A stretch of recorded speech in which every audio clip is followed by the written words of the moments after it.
പക്ഷേ ഇപ്പോൾ കാര്യങ്ങൾ മാറുകയാണ്. ആസൂത്രിതമായ ഒരു സ്ഫോടനം എന്ന രീതിയിലേക്കാണ് കാര്യങ്ങൾ പോകുന്നത്. ഇതേ തുടർന്ന് പല സ്ഥലങ്ങളിലും ഇപ്പോൾ കാണുന്ന ദൃശ്യങ്ങൾ അയോധ്യയിൽ നിന്നുള്ള ദൃശ്യങ്ങളാണ്.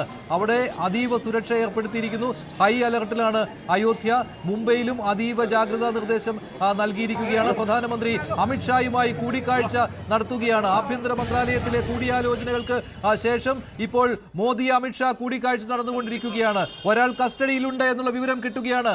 IED ബ്ലാസ്റ്റ് എന്ന രീതിയിലാണ് ഇപ്പോഴത്തെ കാര്യങ്ങൾ പോകുന്നത്. ഔദ്യോഗിക സ്ഥിരീകരണം വൈകുവാൻ സാധ്യതയില്ല.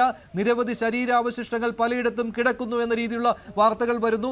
8 മരണമാണ് ഇപ്പോൾ ആശുപത്രി അധികൃതർ പറയുന്നത്. ഡൽഹി പോലീസും പറയുന്നത് മരണം സംഭവിച്ചിട്ടുണ്ട് എന്നാണ്. പക്ഷേ എത്ര എന്ന സ്ഥിരീകരണം വന്നിട്ടില്ല. ഭീകരാക്രമണം, ആസൂത്രിതമായ ആക്രമണം എന്ന സംശയങ്ങളിലേക്ക് കാര്യങ്ങൾ പോവുകയാണ്. മനു, എന്താണ് മറ്റു വിവരങ്ങൾ? ഈ അമോണിയം നൈട്രേറ്റ് സ്ഥലത്തുണ്ടോ എന്ന തരത്തിലുള്ള പരിശോധനകൾ നടക്കുന്നു. ഫോറൻസിക്കാണ് ഇത് സംബന്ധിച്ച പരിശോധന നടത്തുന്നത്. NSG ആ സൈറ്റിൽ എത്തിയിട്ടുണ്ട്. ഡൽഹി പോലീസുമായി കൂടിയാലോചനകൾ നടക്കുന്നു. ഏറ്റവും പ്രധാനപ്പെട്ട കാര്യം ഇപ്പോൾ ഡൽഹി പോലീസ് കമ്മീഷണർ സതീഷ് ഗോൽച്ച പറയുന്നത് ഇത് 6:52 ആണ് അപകടം ഉണ്ടായത്. വാഹനങ്ങൾ പതുക്കെയാണ് പോയിക്കൊണ്ടിരുന്നത്. അപ്പോൾ ആ വാഹനത്തിൽ നിന്നാണ് ഇങ്ങനെ സ്ഫോടനം ഉണ്ടായത്. സമീപ പ്രദേശത്തുള്ള ആളുകൾ എല്ലാം തന്നെ ഇത് ഒരു വാഹനം പൊട്ടിത്തെറിച്ചതാണെന്ന് ആരും വിശ്വസിക്കുന്നില്ല. എല്ലാവരും ഇത് ജീവിതത്തിൽ ഇതുവരെ കേൾക്കാത്ത തരത്തിലുള്ള ഉഗ്ര ശബ്ദമായിരുന്നു അവിടെ നിന്ന് ഉണ്ടായത് എന്ന് പറയുന്നു. സമീപത്തുള്ള കടകളുടെ അല്ലെങ്കിൽ കെട്ടിടങ്ങളിലേക്ക് ചില്ലുകൾ തകർന്നു എന്ന് പറയുന്നു. ഇപ്പോൾ പല സംസ്ഥാനങ്ങളിൽ നിന്ന് നമുക്ക് ലഭിക്കുന്ന വിവരങ്ങൾ അനുസരിച്ച് അവിടെയെല്ലാം ഉന്നത പോലീസ് ഉദ്യോഗസ്ഥരോട് ജാഗ്രത പുലർത്താനും സീനിയർ ഉദ്യോഗസ്ഥർ ഗ്രൗണ്ട് സീറോയിൽ വരണം, രംഗത്തിറങ്ങണം എന്ന ആവശ്യം വന്നിരിക്കുന്നു. ഉത്തർപ്രദേശിൽ, ബോംബെയിൽ, ഇപ്പോൾ ഏറ്റവും ഒടുവിൽ ഒഡീഷയിൽ അവിടെ നിന്ന് വരുന്ന വിവരമനുസരിച്ച് സ്റ്റേറ്റ് പോലീസ് ഹെഡ്ക്വാർട്ടേഴ്സിനെ അവിടെ നിന്ന് അറിയിച്ചിരിക്കുന്നു. IG-മാർ എല്ലാവരും ഹൈ അലേർട്ടിൽ നിൽക്കണം, സെക്യൂരിറ്റി ടൈറ്റൻ ചെയ്യണം, റെയിൽവേ സ്റ്റേഷനുകളിൽ സെക്യൂരിറ്റി ടൈറ്റൻ ചെയ്യണം, സ്ട്രിക്റ്റ് വിജിലൻസ് ഉണ്ടായിരിക്കണം, ബാരിക്കേഡുകൾ വെക്കണം, പലയിടത്തും പരിശോധന നടത്തണം, സ്പെഷ്യൽ അറേഞ്ച്മെൻറ്റ്സ് നടത്തണം. ഇപ്പോൾ പൂരി ജഗന്നാഥ ക്ഷേത്രത്തിൽ അവിടെ വളരെ ശക്തമായ കാവൽ ഏർപ്പെടുത്താനുള്ള നിർദ്ദേശങ്ങൾ ലഭിച്ചിരിക്കുന്നു. ജഗന്നാഥ് ടെമ്പിൾ, അതുപോലെ ബഡാധണ്ട തുടങ്ങിയ പ്രദേശങ്ങളിൽ ഹൈ അലർട്ട് സെക്യൂരിറ്റി നൽകാൻ നിർദ്ദേശം നൽകിയിരിക്കുന്നു. അതോടുകൂടി ടൂറിസ്റ്റുകൾ പോകാൻ സാധ്യതയുള്ള പ്രദേശങ്ങൾ നോക്കിയിരിക്കുന്നു. അവിടെ ഒരു ഹൈ അലർട്ടായി പ്രഖ്യാപിക്കണമെന്ന് പറഞ്ഞിരിക്കുന്നു. ഈ കടൽ തീരമുള്ള സ്ഥലങ്ങളിൽ ഹൈ അലർട്ട് വേണം എന്ന നിർദ്ദേശം പല സംസ്ഥാനങ്ങളും നൽകുന്നു. കാരണം ഈ തീരപ്രദേശങ്ങളിൽ ആളുകൾ ഇനി സായാഹ്നത്ത് പോയിരിക്കാൻ വൈകുന്നേരങ്ങളിൽ ഒക്കെ രാത്രിയൊക്കെ പോകാൻ സാധ്യതയുണ്ട്. അതുകൊണ്ട് അത്തരം പ്രദേശങ്ങളിലെല്ലാം പോലീസിൻ്റെ ഒരു പരിശോധന വേണം. എല്ലായിടത്തും റെഗുലർ ബാരിക്കേഡുകളും ഒരു വാഹനവും പരിശോധിക്കാതെ പോകാൻ പാടില്ല എന്ന ഒരു നിർദ്ദേശം സംസ്ഥാനങ്ങൾക്ക് കിട്ടിക്കൊണ്ടേയിരിക്കുന്നു. അപ്പോൾ ആദ്യഘട്ടത്തിൽ ഇതൊരു സാധാരണ CNG എൻജിൻ പൊട്ടിത്തെറിച്ചതാണ് എന്നൊക്കെ പറഞ്ഞ് പോലീസ് ആളുകളെ സമാധാനിപ്പിക്കാനുള്ളൊരു ശ്രമമായിരിക്കണം നടത്തിയിട്ടുണ്ടാകുക.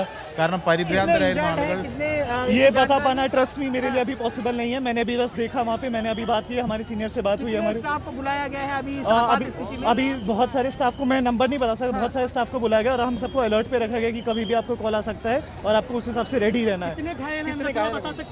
घायल तो यहाँ पे 30 से ज़्यादा ही है. बाकी अभी देखते हैं कितना क्या चल रहा है. ये मैं 10 के ऊपर है. बाकी अभी मैं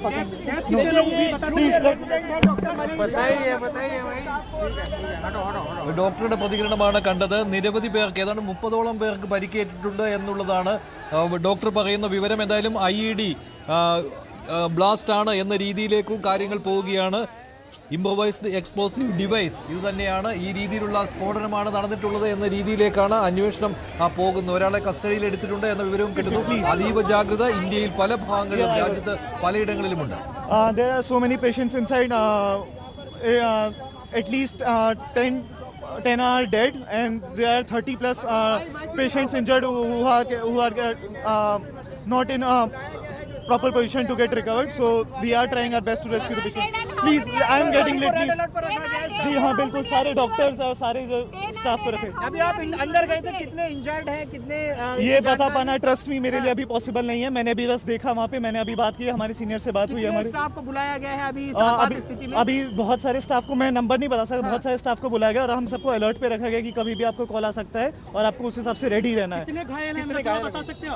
घायल तो यहाँ पे 30 से ज्यादा ही है, बाकी अभी देखते हैं कितना क्या चल रहा है। ये मैं 10 के ऊपर है, बाकी अभी मैं पता 10 പേരെങ്കിലും മരിച്ചിട്ടുണ്ടാവാം എന്നുള്ളതാണ് LNGP ആശുപത്രിയിലെ ഔദ്യോഗികമായിട്ടുള്ള ഒരു കാര്യം തന്നെയാണ്. അവിടുത്തെ ഡോക്ടർ തന്നെയാണ് ഇക്കാര്യം വിശദീകരിച്ചത്. 10 പേരെങ്കിലും മരിച്ചിട്ടുണ്ടാവാം, 30 പേർക്ക് പരിക്കേറ്റിട്ടുണ്ട്, അതും വളരെ ഗുരുതരമായ പരിക്ക് എന്ന രീതിയിൽ തന്നെയാണ്. അപ്പോൾ എത്ര ഗൗരവമുള്ളതാണ്, എത്ര ഗുരുതരമാണ് ഈ സ്ഫോടനം എന്ന കാര്യം വ്യക്തമാക്കുന്നതാണ് LNGP ആശുപത്രിയിൽ നിന്നുള്ള വിവരങ്ങൾ. അങ്ങോട്ടാണ് ഈ സ്ഫോടനത്തിൽ പരിക്കേറ്റവരെ കൊണ്ടുവന്നിട്ടുള്ളത്.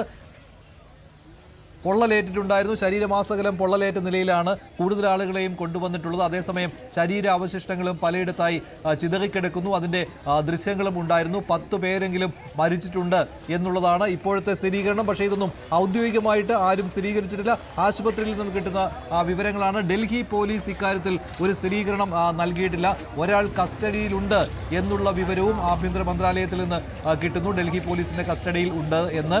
പതുക്കെ സഞ്ചരിച്ചു വരികയായിരുന്ന ഒരു കാറിലാണ് ഈ സ്ഫോടനം ഉണ്ടായത്. തുടർന്ന് സമീപത്തുണ്ടായിരുന്ന വാഹനങ്ങളിലേക്ക് തീ പടർന്നു. പല വാഹനങ്ങളും പൊട്ടിത്തെറിക്കുന്നു, ഉഗ്ര ശബ്ദത്തിൽ പൊട്ടിത്തെറിച്ചു എന്നാണ് ദൃക്സാക്ഷികൾ പറയുന്നത്. ആ സമയത്ത് വലിയ തിരക്കായിരുന്നു. 7 മണിക്കാണ് വലിയ തിരക്കുള്ള സമയം. മെട്രോ സ്റ്റേഷന് തൊട്ടടുത്ത്, റെഡ് ഫോർട്ട് മെട്രോ സ്റ്റേഷന് തൊട്ടടുത്താണ് സ്ഫോടനം ഉണ്ടായത്. അതിനാൽ തന്നെ നിരവധി വാഹനങ്ങൾ സമീപത്തുണ്ടായിരുന്നു.